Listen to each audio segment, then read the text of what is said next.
the Montana Republican Party had condemned the Montana Free Press for publishing what they say are false and misleading information about the president of the Montana Senate. They called for the immediate retraction of slanderous innuendo about a private Montana citizen for her legal work paid for by the Montana GOP. That attorney, Abby Moscatel, with the Blacktail Law Group out of Kalispell, is now with us here on this show. Abby, thanks for being with us. Hi, good morning, Aaron. Thanks for having me on. Yeah, no, I'm sorry. I had to go through a little bit of the background there so our listeners kind of had a little bit more context. But so when I first saw this story by the Montana Free Press and others, I was like, are you kidding me? Like, this was the most phony nothing burger right out of the gates. But they just wanted headlines to make it look like President Regier had done something wrong. Oh, yeah, you're right. I mean, this is just straight out of the oldest playbook, you know. The media floats a false story, it sparks an investigation, and then, by the time the truth comes out, the damage is done. You know, Aaron, we've seen it before. We'll probably see it again, but I agree with you that most Montanans saw through it and, realized what was happening. So, there was I think it was a George Clooney movie. George Clooney's been back in the news with all these Biden books coming out, but it was a movie, I think it was Syriana, and there was a great line that his character had in that movie where he said, in Washington, you're innocent until under investigation. And that's what the media does, and that's what the deep state oftentimes will do is, so-and-so is under investigation. Doesn't matter if how absurd it is. It doesn't even matter if you get cleared after the phony investigation. They just want you to look guilty by investigation alone. Yeah, I mean, the punishment is the process, right? I mean, but, anybody that knows the president, they know that President Matt Regier, he leads with integrity, and that's why Montanans respect him. He's just the type of guy that will do what's right, not what's easy.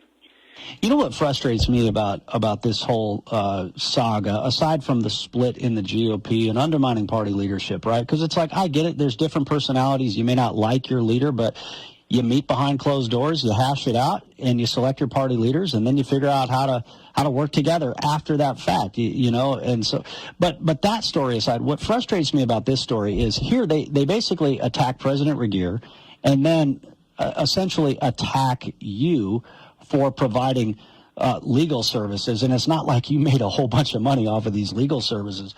But here's the thing is, like, every single one of these state government departments has lawyers.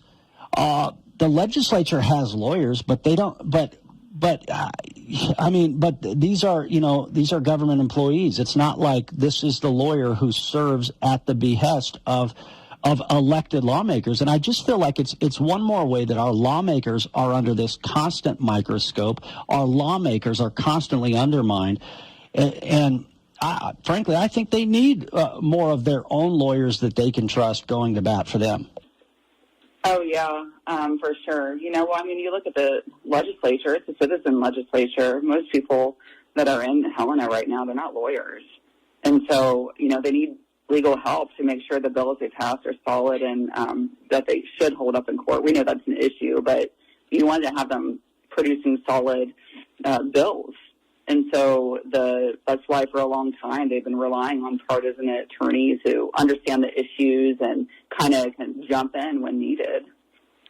And I would say, too, by the way, the Montana Free Press is welcome to join us anytime on the show as well, just like anybody is here. But so they ran with this story, and in a podcast with Montana Public Radio, they took credit for, a formal referral to the government auditors in this case.